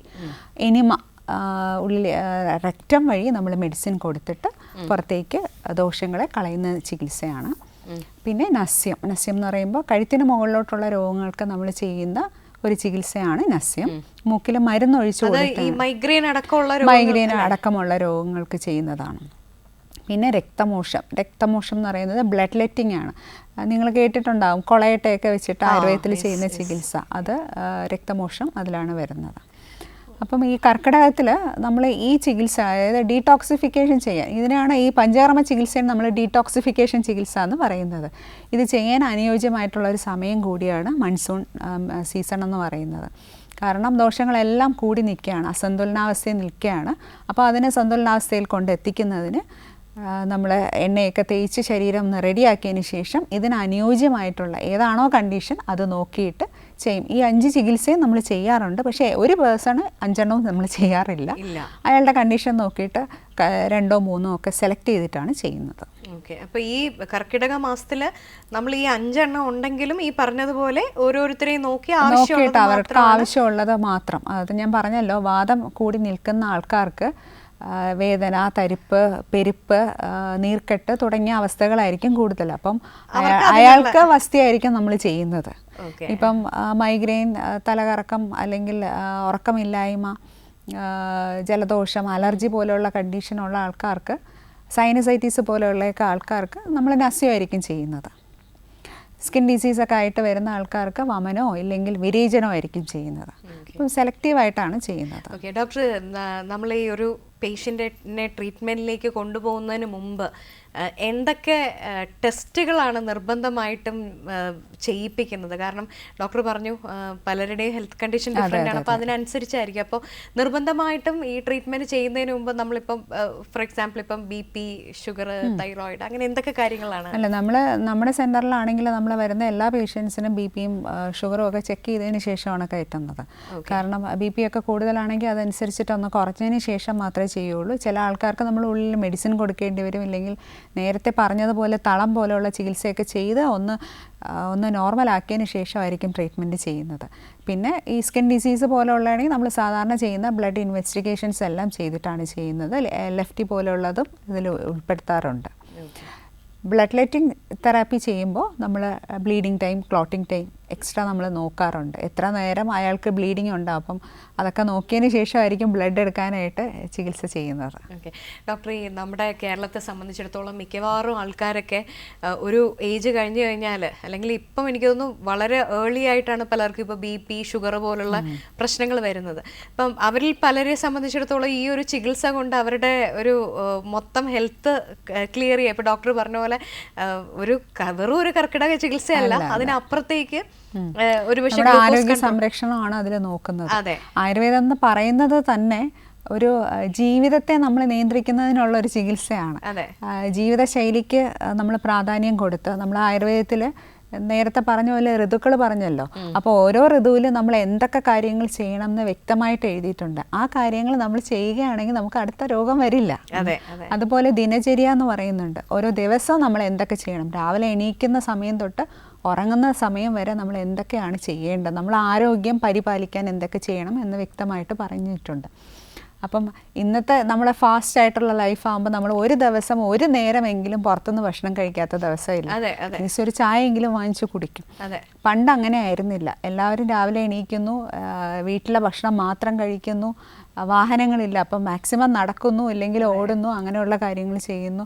ജോലിക്ക് പോകുന്നതിന് മുമ്പ് അത്യാവശ്യം വിട്ട് ചെയ്യാൻ പറ്റുന്ന കാര്യങ്ങളൊക്കെ ചെയ്യുന്നു. പക്ഷെ ഇന്ന് അങ്ങനെയല്ല. അപ്പം അതുകൊണ്ടാണ് ലൈഫ് സ്റ്റൈൽ ഡിസീസ് നമുക്ക് ഈ കാലഘട്ടത്തിൽ കൂടുതലായിട്ട് വരുന്നത്. ഇപ്പം ഒരു 50 പേരെ കൂട്ടി നിർത്തി കഴിഞ്ഞാൽ അതിൽ 40 പേർക്ക് ഷുഗർ ഉണ്ടായിരിക്കും, അല്ലെങ്കിൽ BP ഉണ്ടായിരിക്കും, കൊളസ്ട്രോൾ ഉണ്ടായിരിക്കും. ഇതെല്ലാം നമ്മൾ കഴിക്കുന്ന ആഹാരം, നമ്മുടെ ഉറക്കമില്ലായ്മ, അതുപോലെ വ്യായാമക്കുറവ്, ഇത് 3 കൊണ്ടാണ് വരുന്നത്. അപ്പോൾ നമ്മുടെ ആയുർവേദത്തിലെ 3 പില്ലേഴ്സ് എന്ന് പറയുന്നത് തന്നെ ഇത് തന്നെയാണ്: ആഹാരം, ഉറക്കം, വ്യായാമം. ഇത് കൃത്യമായിട്ട് നമ്മൾ പരിപാലിക്കുകയാണെങ്കിൽ നമുക്ക് ബാക്കിയുള്ള ലൈഫ് സ്റ്റൈൽ ഡിസീസ് ഒന്നും വരാതിരിക്കും. ഡോക്ടർ, ഈ ആയുർവേദം ഡോക്ടർ പറഞ്ഞ പോലെ ഒരു സിസ്റ്റമാറ്റിക് ആയിട്ടൊരു ലൈഫ്, ശരിക്കും സിസ്റ്റമാറ്റിക് ആയിട്ടുള്ള ഒരു ലൈഫ് ഉണ്ടെങ്കിൽ തന്നെ ഒരു പരിധിവരെ നമ്മുടെ ഹെൽത്ത് അത് ടേക്ക് കെയർ ചെയ്തോളും എന്നുള്ളതാണ്. പക്ഷെ നിർഭാഗ്യവശാൽ ഇപ്പം നമ്മുടെ IT സെക്ടറിലൊക്കെ വർക്ക് ചെയ്യുന്നവർ, ഈവൻ ഡോക്ടേഴ്സ്, നഴ്സുമാർ, അപ്പം നമ്മൾ ഇവരെയൊക്കെ എടുത്തു നോക്കിക്കഴിഞ്ഞാൽ പലർക്കും ഇപ്പോൾ നൈറ്റ് ഷിഫ്റ്റ് ജോലി ചെയ്യുന്നവർക്ക് ഉറക്കമില്ല. ആയുർവേദം പറയുന്ന രാവിലെ അതിരാവിലെ എണീറ്റ് കുടിച്ച് ഭക്ഷണം, ഇതൊന്നും പ്രാക്ടിക്കൽ ആക്കാൻ പറ്റുന്നില്ല. അപ്പോൾ ഈ ട്രീറ്റ്മെൻറ്റ് ചെയ്ത് കഴിഞ്ഞ് പോകുമ്പോഴും വീണ്ടും ജീവിതം തലകുത്തനെ എന്നുള്ളൊരവസ്ഥയാണ്. അപ്പോൾ അങ്ങനെയുള്ളവർ എങ്ങനെയാണ് ഒരു ഹെൽത്തി ലൈഫ് ലീഡ് ചെയ്യാൻ ആസ് ഒരു ആയുർവേദ ഡോക്ടർ എന്നുള്ള നിലയിൽ എന്തൊക്കെ നിർദ്ദേശങ്ങളാണ്? നമുക്കറിയാമല്ലോ, ഇതിപ്പോൾ ചെയ്യാൻ പറ്റില്ല, പ്രാക്ടിക്കൽ അല്ല. പക്ഷെ നമുക്ക് ചെയ്യാൻ പറ്റുന്ന കാര്യങ്ങളുണ്ട്. നമ്മളെ ഉറക്കത്തിൻ്റെ കാര്യം, നമ്മളിപ്പം എന്തായിരുന്നാലും എല്ലാവരും ഒരു 6 മണിക്കൂറെങ്കിലും ഉറങ്ങും. അപ്പോൾ ഉറങ്ങുന്നതിന് 2 മണിക്കൂർ മുമ്പ് സ്ക്രീൻ ടൈം മാറ്റി വയ്ക്കാം, ഫോൺ മാറ്റി വയ്ക്കാം, ഫോണ്, ലാപ്ടോപ്പ് പോലുള്ളവയെല്ലാം മാറ്റി വയ്ക്കാം. പിന്നെ എക്സസൈസ് നിർബന്ധമായിട്ട്. ഇപ്പോൾ സ്ത്രീകളാണെങ്കിൽ വീട്ടിൽ ജോലി ചെയ്യുന്നതിൻ്റെ ഇടയിൽ കുറച്ച് മൂവ്മെൻറ്റ്സ് ചെയ്താൽ മതി, എക്സസൈസ്. അപ്പോൾ അത് നമുക്ക് അങ്ങനെ ചെയ്യാം. ഓഫീസിലാണെങ്കിലും നമ്മൾ കണ്ടിന്യൂസ് ആയിട്ട് ഇരുന്ന് ജോലി ചെയ്യുന്നതിൻ്റെ ഇടയ്ക്ക് 1 മണിക്കൂർ കൂടുമ്പോൾ നമ്മൾ ജസ്റ്റ് ഒന്ന് എണീക്കുക, കഴുത്തൊക്കെ ഒന്ന് റൊട്ടേറ്റ് ചെയ്യുക, കൈയൊക്കെ ഒന്ന് റൊട്ടേറ്റ് ചെയ്യുക. ആ രീതിയിൽ ചെയ്ത് കഴിയുമ്പം നമുക്ക് അതിനൊരു പരിഹാരമാവും. പിന്നെ ഭക്ഷണത്തിൻ്റെ കാര്യം, ഭക്ഷണം നമ്മൾ വീട്ടിൽ അറ്റ്ലീസ്റ്റ് കിട്ടുന്ന ഒരു പഴമെങ്കിലും നമ്മൾ കൃത്യസമയത്തിന് കഴിക്കാൻ ശ്രദ്ധിക്കാം. മിക്കവാറും ഉള്ള ആൾക്കാർ പറയുന്ന കംപ്ലൈൻ്റ് എന്ന് പറയുന്നത് അവർക്ക് സമയത്തിന് ഭക്ഷണം കഴിക്കാൻ പറ്റില്ല. അപ്പം ആ സമയത്തിനുള്ള ഭക്ഷണം കൂടി അവർ അടുത്ത സമയത്തിന് കഴിക്കും. അതനുസരിച്ചിട്ട് ഒബിസിറ്റി എന്ന് പറയുന്ന ഒരു കണ്ടീഷൻ ഇപ്പോൾ കൂടി വരികയാണ്. അപ്പം അത് നിയന്ത്രിക്കാൻ വേണ്ടി നമ്മളായിട്ട് തന്നെ കുറച്ചൊക്കെ ഒന്ന് ശ്രമിക്കണം. അതെ ഡോക്ടർ, ഈ ഒബീസിറ്റിയുടെ കാര്യം പറഞ്ഞപ്പോഴാണ് എനിക്കൊന്ന് യങ്സ്റ്റേഴ്സിൻ്റെ ഇടയിൽ വലിയൊരു പ്രശ്നമാണ് ഇപ്പോൾ ഒബീസിറ്റി. അപ്പോൾ അതിന് എങ്ങനെയാണ് നമ്മുടെ ആയുർവേദത്തിലുള്ളൊരു ട്രീറ്റ്മെൻറ്റ്? ഇപ്പോൾ കർക്കിടക മാസ ചികിത്സയിൽ അതിനുമായിട്ട് ബന്ധപ്പെട്ട എന്തെങ്കിലും നമുക്ക്? കർക്കിടക മാസ ചികിത്സയോടനുബന്ധിച്ച് കുറേ പാക്കേജസ് ഒക്കെ നമ്മൾ എല്ലാ സെൻറ്റേഴ്സിലും ഉണ്ട്. അതും ഗുണം ചെയ്യാറുണ്ട്. നേരത്തെ പറഞ്ഞല്ലോ, പഞ്ചകർമ്മ എന്ന് പറഞ്ഞല്ലോ, അപ്പോൾ അതിൽ വരുന്ന വസ്തി പോലുള്ള ചികിത്സയൊക്കെ ഇതിനും വളരെയധികം ഗുണം ചെയ്യാറുണ്ട്. പിന്നെ പൗഡർ മസാജാണ് നമ്മൾ പൊതുവേ ഈ വെയിറ്റ് ലോസിന് വേണ്ടി ചെയ്യുന്നത്. എണ്ണയിട്ട് തിരുമുന്നത് നമ്മൾ ആ ഡയറക്ഷനിൽ, ഓപ്പോസിറ്റ് ഡയറക്ഷനിലാണ് പൗഡർ മസാജ് ചെയ്യുന്നത്. അതിന് ഉദ്വർത്തനം എന്ന് പറയുന്ന ചികിത്സയായിട്ടാണ് പറയുന്നത്. കഫം കുറയ്ക്കാൻ, കഫം എന്ന് പറയുമ്പോൾ നമ്മുടെ ശരീരത്തിൽ വരുന്ന ഫാറ്റെല്ലാം കഫമായിട്ടാണ് നമ്മൾ കണക്കാക്കുന്നത്. അപ്പോൾ ഫാറ്റ് കുറയ്ക്കാൻ വേണ്ടിയിട്ടും അതുപോലെ ബോഡി ഒന്ന് ഷേപ്പ് ആവാനും ഒക്കെ അതുപോലെയുള്ള ചികിത്സകൾ വളരെയധികം ഗുണം ചെയ്യാറുണ്ട്. ഡോക്ടർ, ഈ ഫാറ്റിനെ കുറിച്ച് പറഞ്ഞപ്പോഴാണ്, ഇപ്പോൾ ഫാറ്റി ലിവർ എന്ന് പറയുന്നത് വളരെ കോമൺ ആയിട്ട് ഒരു ഇഷ്യൂ ആണല്ലോ, അതിനെ എങ്ങനെയാണ് ആയുർവേദ അഡ്രസ്സ് ചെയ്യുന്നത്? ഫാറ്റി ലിവറിൻ്റെ പ്രധാന കാരണം നമ്മുടെ ഭക്ഷണം തന്നെയാണ് അല്ലേ. പുറത്തുനിന്നുള്ള ഭക്ഷണം കഴിക്കുക, അല്ലെങ്കിൽ പ്രിസർവേറ്റീവ്സ് ഒക്കെ അടങ്ങിയിട്ടുള്ള ഭക്ഷണം കഴിക്കുക. ഒരുപാട് വൈറ്റ് റൈസും അതിനൊരു നമ്മൾ കാർബോഹൈഡ്രേറ്റ് കൂടുതൽ കഴിക്കുന്നത് ഒരു പ്രശ്നം തന്നെയാണ്. അത് കഴിക്കുന്നതുകൊണ്ടല്ല പ്രശ്നം, കഴിച്ചിട്ട് നമ്മൾ വെറുതെ ഇരിക്കുന്നതുകൊണ്ടാണ്, എക്സസൈസ് ചെയ്യാത്തത് കൊണ്ടാണ് ഫാറ്റി ലിവർ പോലെയുള്ള കണ്ടീഷൻ വരാനുള്ള പ്രധാനമായിട്ടുള്ള കാരണം. അപ്പം അത് വരാതെ ഇരിക്കാൻ നമ്മൾ ആ ഒരു ജീവിതശൈലി ഒന്ന് മെച്ചപ്പെടുത്തി എടുത്താൽ ശരിയാവും. അതെ ഡോക്ടർ, നമ്മുടെ ശരീരത്തിലെ ഏറ്റവും വലിയ ഓർഗൻ എന്ന് പറയുന്നത് സ്കിന്നാണ്. അപ്പം എനിക്ക് തോന്നുന്നു സ്കിന്നിന് എപ്പോഴെങ്കിലും എന്തെങ്കിലും ഒരു പ്രശ്നമായിട്ട് ഹോസ്പിറ്റലിൽ പോകാത്ത ആൾക്കാർ ലോകത്ത് തന്നെ ഉണ്ടാവുമെന്ന് എനിക്ക് സംശയമാണ്. അപ്പം ഈ തലമുടി തുടങ്ങി നമ്മുടെ കാൽ നഖം വരെ നമ്മുടെ ശരീരത്തിൽ സ്കിന്നിന് ഉണ്ടാകുന്ന പ്രശ്നങ്ങൾ എങ്ങനെയാണ് ആയുർവേദ അഡ്രസ്സ് ചെയ്യുന്നത്? അതിനുള്ളൊരു ട്രീറ്റ്മെൻറ്റ്സിനെ കുറിച്ചുകൂടി. സ്കിന്നിന് ഇപ്പം കർക്കിടക മാസം ആണല്ലോ, അപ്പോൾ കർക്കിടക മാസത്തിലാണെങ്കിലും നമ്മൾ സ്കിന്നിന് കെയർ കൊടുത്താൽ ഏറ്റവും നല്ലൊരു സമയമാണ്. കാരണം നമ്മുടെ പോഴ്സ് എല്ലാം ഓപ്പൺ ചെയ്തിരിക്കുന്ന ടൈമാണ് ഈ ഒരു മഴക്കാലം എന്നൊക്കെ പറയുമ്പോൾ. അപ്പം നമ്മൾ എണ്ണ തേച്ചുള്ള കുളി വളരെയധികം ഗുണം ചെയ്യാറുണ്ട്. ത്രിഫല ചൂർണം, വേപ്പില ചൂർണം ഒക്കെ ഇട്ടിട്ട് ചെറിയ റാഷസ് ഒക്കെ ഉള്ള ആൾക്കാർ അതിട്ട് ദേഹത്ത് പുരട്ടി നമ്മുടെ സോപ്പൊക്കെ ഉപയോഗിക്കുന്നതിന് പകരം അങ്ങനെയുള്ളത് ഉപയോഗിക്കുന്നത് സ്കിന്ന് കുറച്ചും കൂടെ ക്ലിയർ ആവാൻ സഹായിക്കും. അതുപോലെ ചെറിയ ചൊറിച്ചിലോ ദേഹത്തുണ്ടാവുന്ന ചൊറിച്ചിൽ ചെറിയ കുരുക്കളൊക്കെ ഉണ്ടാവാറുണ്ട്. അത്തരക്കാർ വേപ്പിലയിട്ട് തിളപ്പിച്ച വെള്ളം കുളിക്കാം, ഇല്ലെങ്കിൽ നാൽപ്പാമര പട്ടയിട്ട് തിളപ്പിച്ച വെള്ളം കുളിക്കാം. പിന്നെ മുഖത്ത് പുരട്ടാനായിട്ട് ഏലാതി ചൂർണം, ത്രിഫല ചൂർണം പോലുള്ള മെഡിസിൻസ് ഉണ്ട്. അവ തേങ്ങാപ്പാലിലോ പനിനീരിലോ ഒക്കെ ചാലിച്ച്, ഇതെല്ലാം നമ്മുടെ കണ്ടീഷൻ, ഒരു ഡോക്ടറിന്റെ ഹെൽപ്പോട് കൂടി വേണം ഇതെല്ലാം ചെയ്യാൻ. അതെ, പക്ഷെ നമുക്ക് ഇതിനൊക്കെ ഓപ്ഷൻസ് ഉണ്ട് എന്നാണ് പറയുന്നത്. പിന്നെ മുടി കൊഴിച്ചിലാണെങ്കിലും ഡാൻഡ്രഫിനൊക്കെ ആന്റി ഡാൻഡ്രഫ് ട്രീറ്റ്മെന്റ് ഒക്കെ ഇപ്പൊ എല്ലായിടത്തും ഉണ്ട്. പിന്നെ അതുപോലെ മുടി കൊഴിച്ചിലിനും ശിരോധാര, നേരത്തെ പറഞ്ഞ ശിരോധാര, തല പൊതിച്ചിൽ പോലുള്ള ചികിത്സകൾ വളരെയധികം ഗുണം ചെയ്യാറുണ്ട്.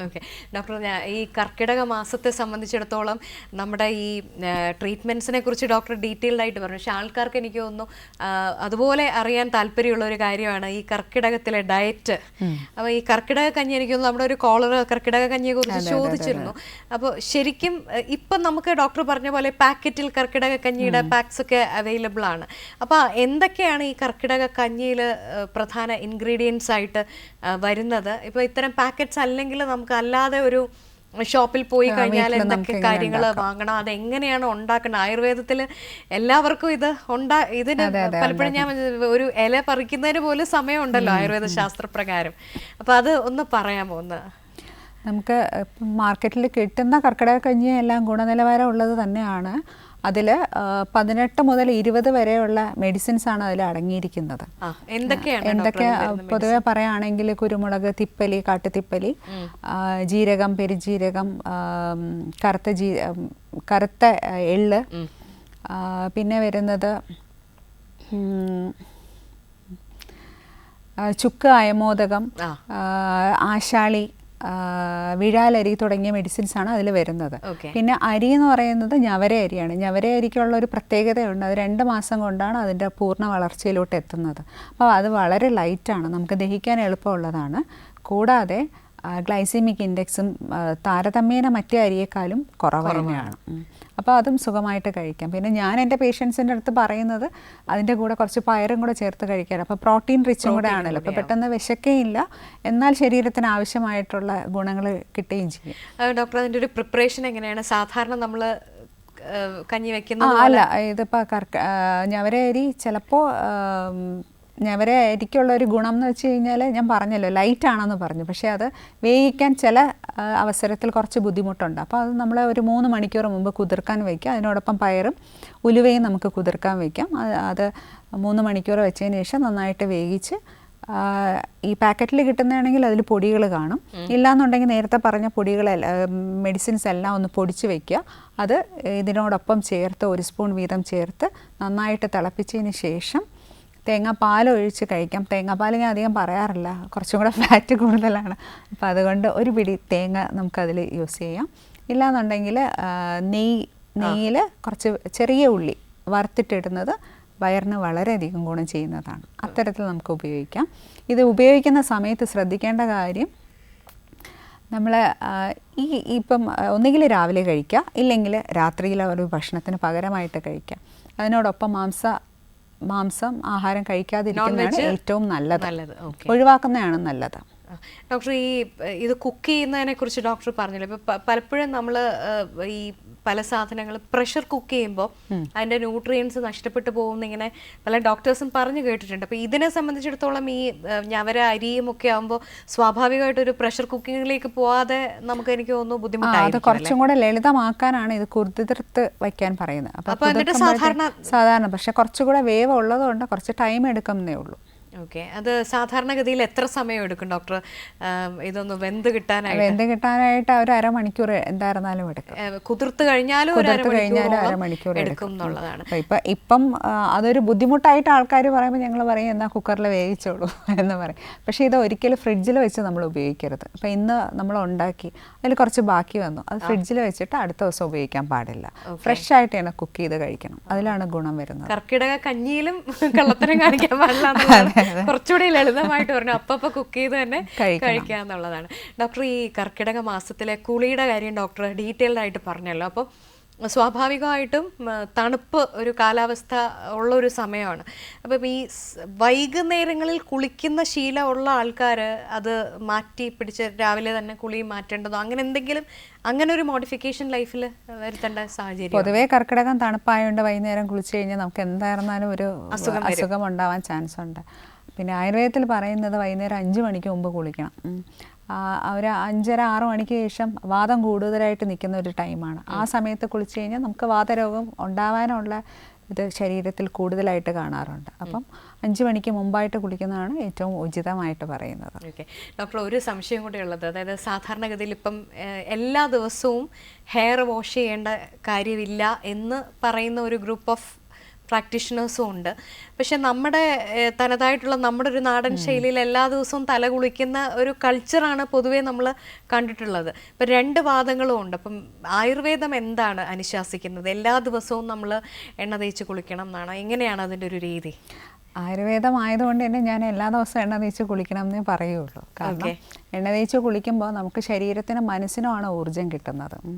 മുടിയുടെ റൂട്ടിൽ നിന്ന് നമ്മളൊരു ചെറിയ മസാജ് ചെയ്യുന്നത് കൊണ്ട് മുടി തഴച്ച് വളരാനാണ് എണ്ണ തേച്ച് കുളിയെ കൊണ്ട് ഉദ്ദേശിക്കുന്നത്. ഡോക്ടർ, സാധാരണഗതിയിൽ ഇപ്പോൾ പലരും പറയുന്ന, അതായത് മോഡേൺ അത് പ്രാക്ടീസ് ചെയ്യുന്നവരിപ്പം എണ്ണ ഒരുപാട് ഉപയോഗിച്ച് കഴിഞ്ഞാൽ കൂടുതൽ അഴുക്ക് അല്ലെങ്കിൽ ഡസ്റ്റ് നമ്മുടെ സ്കാൽപ്പിലേക്ക് അടിയാനുള്ള സാധ്യതയുണ്ട്. അതുകൊണ്ട് നിങ്ങൾ എണ്ണ തേച്ച് കുറച്ച് സമയം വെച്ചിട്ട് അതങ്ങ് ഷാംപൂ വാഷ് ചെയ്ത് കളയുന്നത് ആയിരിക്കും നല്ലത്. ഇപ്പം നമ്മൾ തന്നെ പല ഹെയർ ട്രീറ്റ്മെൻറ്റ്സിനൊക്കെ പോകുമ്പോൾ കേൾക്കാറുണ്ട്. പക്ഷേ പരമ്പരാഗതമായി നമ്മൾ കണ്ടിട്ടുള്ള ഒരുപക്ഷെ നമ്മുടെ അമ്മൂമ്മമാരോ വല്യമ്മമാരോ വളരെ നീണ്ട മുടി, കട്ടിയുള്ള കറുത്ത മുടി, അവർ ദിവസവും എണ്ണ തേച്ച് കുളിക്കുന്ന ഒരു ശീലം ഉണ്ടായിരുന്ന ആൾക്കാരാണ്. അപ്പോൾ അതെങ്ങനെയാണ്? അല്ല, അതിലൊരു ഇതെന്ന് പറയുന്നത്, നമ്മൾ എണ്ണ തേച്ച് കുളിക്കാൻ പറയുമ്പോൾ നമുക്കൊരു 15 ml ഒന്നും വേണ്ട, നമുക്കൊരു 3-4 ഡ്രോപ്സ് മതി. അത് വെച്ചിട്ട് നമ്മളൊരു മസാജാണ് അവിടെ കൊടുക്കാൻ പറയുന്നത്. ജസ്റ്റ് കൈയുടെ ഈ ഉള്ളൻ കയ്യിൽ വരുന്ന 1-2 ഡ്രോപ്സ് തേച്ചിട്ട് ഈ ഫിംഗർ ടിപ്സ് വെച്ചിട്ട് നന്നായിട്ട് മസാജ് ചെയ്യുക, അത്രയാണ് ഉദ്ദേശിക്കുന്നത്. അല്ലാതെ ഒരുപാട് എണ്ണ വാരി പൊത്തുന്ന ഒരു കണ്ടീഷൻ ആവശ്യമില്ല. അപ്പം അങ്ങനെയാണെങ്കിൽ എന്ത് എണ്ണയായിരിക്കണം നമ്മൾ ഉപയോഗിക്കുന്നത്? പൊതുവേ ഉപയോഗിക്കാൻ പറ്റുന്ന എണ്ണ ചെമ്പരത്തിയാതികേരം നല്ലൊരു എണ്ണയാണ്. നമുക്ക് തലയോട്ടിയിൽ തേച്ച് പുരട്ടുന്നത് മുടി നന്നായിട്ട് തഴച്ച് വളരാൻ ഗുണം ചെയ്യും. അതുപോലെ താരനും ഒക്കെ കുറയ്ക്കാനും ഉറക്കം നന്നായിട്ട് മെച്ചപ്പെടുത്താനും നമുക്ക് സഹായിക്കും. പിന്നെ കയ്യുന്യാതികേരം, നീലഭൃംഗാദി ഇവയൊക്കെ നമുക്ക് ഉപയോഗിക്കാം. സാധാരണഗതിയിൽ ഇപ്പം നോർത്ത് ഇന്ത്യയിലൊക്കെ പോകുമ്പോൾ പലരും പറയുന്നത് കേട്ടിട്ടുണ്ട്, അവർ കോക്കനട്ട് ഓയിൽ തലയിൽ തേച്ച് കുളിക്കാറുണ്ട്, കാരണം കേരളത്തിലെ സ്ത്രീകൾക്ക് നല്ല മുടിയുള്ളവരാണെന്നൊക്കെ പറഞ്ഞിട്ട്. പ്ലെയിൻ കോക്കനട്ട് ഓയിൽ എത്രത്തോളം എഫക്റ്റീവാണ്? പ്ലെയിൻ കോക്കനട്ട് ഓയിലും നല്ല ഗുണം തരുന്നത് തന്നെയാണ്. ഓക്കെ ഡോക്ടർ, ഇനി എനിക്ക് ശുദ്ധമായിരിക്കണം എന്ന് മാത്രം. അത് ഈ പറഞ്ഞതുപോലെ കോൾഡ് പ്രസ്ഡ് എന്നൊക്കെ പറഞ്ഞു വരുന്ന അതാണെങ്കിൽ, അല്ലാതെ ചക്കിലാട്ടിയ എണ്ണ ആയിരിക്കണം കുറച്ചും കൂടെ ഗുണം ചെയ്യുന്നത്. നല്ലത്. ഡോക്ടർ, എനിക്ക് അറിയേണ്ട ഒരു ക്വസ്റ്റ്യൻ, ഇപ്പം ആയുർവേദം എന്ന് പറയുന്നത് ഒരുപാട് 1000 വർഷങ്ങളുടെ പഴക്കമുള്ളൊരു സയൻസാണ്. പക്ഷേ നമ്മുടെ ലൈഫ് സ്റ്റൈല്, നമ്മുടെ കാലാവസ്ഥ എല്ലാത്തിലും മാറ്റങ്ങൾ വന്നു. ഡോക്ടർ പറഞ്ഞോളൂ, ഇപ്പോൾ പ്ലാന്റ് ഈ സസ്യങ്ങൾ തന്നെയാണല്ലോ ഔഷധം എന്ന് പറയുന്നത്. അതിലുമൊക്കെ അവൈലബിലിറ്റിയിലൊക്കെ ഒരുപാട് മാറ്റം വന്നിട്ടുണ്ട്. പ്ലസ് നമ്മളൊരു മോഡേൺ ലൈഫ് ലീഡ് ചെയ്യാണ്. അപ്പോൾ ഇത് ഇൻറ്റിഗ്രേറ്റ് ചെയ്ത് ഇതിൻ്റെ ഒരു ട്രീറ്റ്മെൻറ്റ് എങ്ങനെയാണ് ഈ കാലങ്ങളിൽ വന്നിട്ടുള്ള മാറ്റം, അത് എത്രത്തോളം പോസിറ്റീവാണ്? കാരണം ഈ മാറ്റം നമ്മൾ അഡാപ്റ്റ് ചെയ്യുമ്പോഴും അത് എത്രത്തോളം പോസിറ്റീവായിട്ടുള്ളൊരു ട്രെൻഡാണ് ആസ് എ ഡോക്ടറുടെ ഒരു വിലയിരുത്തൽ എന്ന് പറയാമോ? അല്ല, നമ്മൾ ആയുർവേദമാണ് പ്രാക്ടീസ് ചെയ്യുന്നതെങ്കിലും അലോപ്പതിയെ ഇതിൻ്റെ കൂടെ കഴിക്കാൻ, നമ്മൾ മെഡിസിൻ കഴിക്കാൻ തന്നെ പറയുന്നുണ്ടല്ലോ. അപ്പോൾ അങ്ങനെ ചെയ്യുന്നുണ്ട്. പിന്നെ ഇൻവെസ്റ്റിഗേഷൻസ് ആണെങ്കിലും blood report, allopathy blood report തന്നെയാണ് ഞങ്ങൾ നോക്കുന്നത്. അതെ അതെ, അത് വെച്ചിട്ട് നമുക്ക് ചികിത്സ ചെയ്യാൻ പറ്റുന്നുണ്ട്. രണ്ടും കൂടെ ഇൻറ്റഗ്രേറ്റ് ചെയ്ത് പോയി കഴിഞ്ഞാൽ ആൾക്കാർക്കായിരിക്കും കുറച്ചും കൂടെ ബെനിഫിറ്റ് വരുന്നത്. ഇപ്പോൾ പാരലൈസ്ഡ് ആയിട്ടുള്ളൊരു കണ്ടീഷൻ, ഹെമിപ്ലീജിയൊക്കെ വരുന്ന കണ്ടീഷനിലാണെങ്കിൽ അവരുടെ ഇൻറ്റേർണൽ മെഡിസിൻസും കൊടുത്ത് നമ്മുടെ എക്സ്റ്റേണൽ തെറാപ്പീസ് ചെയ്ത് കഴിഞ്ഞാൽ നല്ല ബെനിഫിറ്റ് ആയിരിക്കും പേഷ്യൻസിന് കിട്ടുന്നത്. ഓക്കെ ഡോക്ടർ, നമ്മളൊരു വൈൻഡപ്പ് നോട്ട് എന്നുള്ള നിലയിൽ ഈ കർക്കിടക മാസം നമ്മുടെ മലയാളികളോട് ആസ് എ ഡോക്ടർ പറയാവുന്ന ഒരു ഡൂസ് ആൻഡ് ഡോൺസ് കർക്കിടക മാസം ഫോക്കസ് ചെയ്ത് എന്തായിരിക്കും പറയുന്നത്? അതുകൂടി പറഞ്ഞ് നമുക്ക് അവസാനിപ്പിക്കാൻ തോന്നുന്നു. കർക്കിടക മാസം എല്ലാവരും ഈ പറഞ്ഞ പോലെ കാര്യങ്ങളെല്ലാം കേട്ട് മനസ്സിലാക്കിയിട്ടുണ്ടല്ലോ. അപ്പോൾ അതനുസരിച്ചിട്ട് എണ്ണ തേച്ചുള്ള കുളി നിർബന്ധമാക്കുക. അതുപോലെ ആഹാരം നമ്മൾ കഴിയുന്നതും ലൈറ്റായിട്ടുള്ള ആഹാരം കഴിക്കാൻ നോക്കുക. ലൈറ്റായിട്ടുള്ളതും ചൂടുള്ള ആഹാരം വേണം കഴിക്കേണ്ടത്. എണ്ണയിൽ വറുത്ത് കോരിയതും അതുപോലെ നന്നായി പാചകം ചെയ്യാത്തത്, പുറത്തുനിന്നുള്ള ഭക്ഷണങ്ങൾ എല്ലാം പൂർണ്ണമായി ഒഴിവാക്കേണ്ടതാണ്. പിന്നെ പകലുറക്കം കുറയ്ക്കുക. വ്യായാമം ചെയ്യാം, നമുക്ക് നിർബന്ധമാണ്. പക്ഷേ ഈ തണുപ്പ് സമയത്ത് നമ്മൾ അധികം വ്യായാമം ചെയ്യാൻ പാടില്ല. ചെറുതായിട്ടുള്ള യോഗയോ ഇല്ലെങ്കിൽ പ്രാണായാമം പോലുള്ള ചികിത്സകളായിരിക്കും ഏറ്റവും അനുയോജ്യമായിട്ടുള്ളത്. പിന്നെ കർക്കിടക ഔഷധ കഞ്ഞി ഒരു 7 ദിവസമെങ്കിലും കഴിക്കുന്നത് ശരീരത്തിന് ഗുണം നൽകും, രോഗപ്രതിരോധ ശേഷി വർദ്ധിപ്പിക്കും. അതുപോലെ ശരീരത്തിനും മനസ്സിനും ഊർജം നിലനിർത്താനും ഒരു റിജുവിനേഷൻ എന്ന നിലയിൽ അടുത്ത ഒരു വർഷം കൂടെ നന്നായി ഓടാൻ അത് സഹായിക്കും. ഡോക്ടർ, അവസാനത്തെ ക്വസ്റ്റ്യൻ, ഈ കർക്കിടക മാസത്തിൽ ചികിത്സ എടുത്തു കഴിഞ്ഞാൽ അതിൻ്റെ ഒരു ഇമ്പാക്റ്റ് എത്ര നാളത്തേക്ക് നമ്മുടെ ശരീരത്തിൽ അതിൻ്റെ ഒരു ഗുണം ഉണ്ടാവും? അടുത്ത കർക്കിടകം വരെ നീളും. കാരണം ഒരു മാസത്തെ ഈ ഒരു ചികിത്സ അടുത്ത കർക്കിടകം വരെ അത് ഗുണം ചെയ്യും. പിന്നെ ചിലർക്കുള്ള ഒരു സംശയം, ഒരിക്കൽ ചികിത്സ എടുത്തു കഴിഞ്ഞാൽ അടുത്ത വർഷം ഇതേ സമയമാകുമ്പോൾ വീണ്ടും ചികിത്സ എടുക്കണമെന്നൊരു, അത് മിസ്കൺസെപ്ഷൻ ആണോ റൈറ്റ് ആണോ എന്നറിയില്ല. അതും കൂടി പറഞ്ഞ് നമുക്ക് അവസാനിപ്പിക്കും. കർക്കിടക മാസ ചികിത്സ നമ്മളിപ്പോൾ 3 ദിവസമാണെങ്കിലും അത് ആ 3 ദിവസത്തേക്ക് മാത്രമല്ല, നമ്മുടെ നമ്മളെ ശരീരത്തിലുണ്ടാവുന്ന പല ബുദ്ധിമുട്ടുകളും അതുകൊണ്ട് കുറയും. പിന്നെ നമുക്ക് അങ്ങനെ എന്തെങ്കിലും ഒരു ബുദ്ധിമുട്ട് വരുമ്പോൾ മാത്രം നിങ്ങൾ ഒരു സെൻറ്ററിനെ ആശ്രയിച്ചാൽ മതിയാവും. ഇപ്പം നമുക്ക് ഗുണം എന്ന് പറയുന്നത് ലോങ് ലാസ്റ്റിംഗ് ആണ്. ഇപ്പം ഞാൻ പറഞ്ഞല്ലോ, ഒരു ശോധന ചികിത്സയും കൂടെ അതിൻ്റെ പഞ്ചകർമ്മയും കൂടെ ഉൾപ്പെടുത്തി കഴിഞ്ഞാൽ നമുക്ക് ഏറെ നാളത്തേക്കാണ് അതിൻ്റെ ഗുണം കിട്ടുന്നത്. ഓക്കെ. പിന്നെ രണ്ടാമത്തെ ക്വസ്റ്റ്യൻ, നമ്മൾ എത്ര നാൾ ഇതിൻ്റെ ഒരു എഫക്റ്റ് ഉണ്ടാവും എന്നുള്ളതാണ് പ്രധാനമായിട്ട് ചോദിച്ചത്. അടുത്ത വർഷം ഇതേ സമയം വീണ്ടും ചെയ്യാൻ നിർബന്ധിതരാകുമോ? അത് പല ആൾക്കാരും പറയുന്ന ഒരു ക്വസ്റ്റ്യനാണ്. ഇപ്രാവശ്യം ഞങ്ങൾ ചെയ്യുന്നില്ല ഡോക്ടർ, കാരണം ഇത് അടുത്ത വർഷം കൂടെ ചെയ്യേണ്ടി വരും. അങ്ങനെ നിർബന്ധമൊന്നുമില്ല കേട്ടോ. നമ്മുടെ ഇപ്പം സർവീസ് ചെയ്ത് കഴിഞ്ഞാൽ, നമ്മളൊരു കാറ് വാങ്ങിച്ചോ, നമ്മൾ ഇത്ര മൈലേജ് കൂടുമ്പോൾ നമ്മൾ സർവീസ് ചെയ്യും. ആ സർവീസ് കറക്റ്റ് ചെയ്ത് കഴിഞ്ഞാൽ കാറിനാണ് ബെനിഫിറ്റ് അല്ലേ? നമ്മുടെ കയ്യിരിക്കുന്ന പൈസയും അതുപോലെ സൂക്ഷിക്കാൻ പറ്റും. അപ്പോൾ അതുകൊണ്ട് തന്നെ ഇടയ്ക്ക് ചെയ്തു കഴിഞ്ഞാൽ അത് നിങ്ങൾക്കാണ് ഏറ്റവും കൂടുതൽ ഗുണം വരുന്നത്. അതെ, നമ്മുടെ ലൈഫിലെ ഏറ്റവും വലിയ ഇൻവെസ്റ്റ്മെൻ്റ് എന്ന് പറയുന്നത് തീർച്ചയായിട്ടും നമ്മുടെ ആരോഗ്യത്തിന് വേണ്ടി നമ്മൾ നൽകുന്നത് തന്നെയാണ്. അപ്പോൾ എല്ലാവരും നല്ല ഹെൽത്തി മൈൻഡും ഹെൽത്തി ബോഡിയുമായിട്ടിരിക്കുക. നല്ലൊരു കർക്കിടക ചികിത്സയൊക്കെ എടുത്ത് ഫുള്ളി റിജുവിനേറ്റഡ് ആയിട്ട് അടുത്ത ഒരു വർഷം കംപ്ലീറ്റ്ലി ഹെൽത്തി ആയിട്ട് മുന്നോട്ട് പോകാൻ നമ്മൾ തയ്യാറെടുക്കേണ്ട ഒരു കാലം കൂടിയാണ്. വളരെ ഡീറ്റെയിൽഡായി കർക്കിടക മാസ ചികിത്സയെക്കുറിച്ച് നമുക്ക് ഡോക്ടർ അർച്ചന തമ്പിയാണ് പറഞ്ഞത്. ഒരുപാട് നന്ദി ഡോക്ടർ. ഒപ്പം നമ്മുടെ കോളേഴ്സിനും പ്രേക്ഷകർക്കും നന്ദി. Thank you.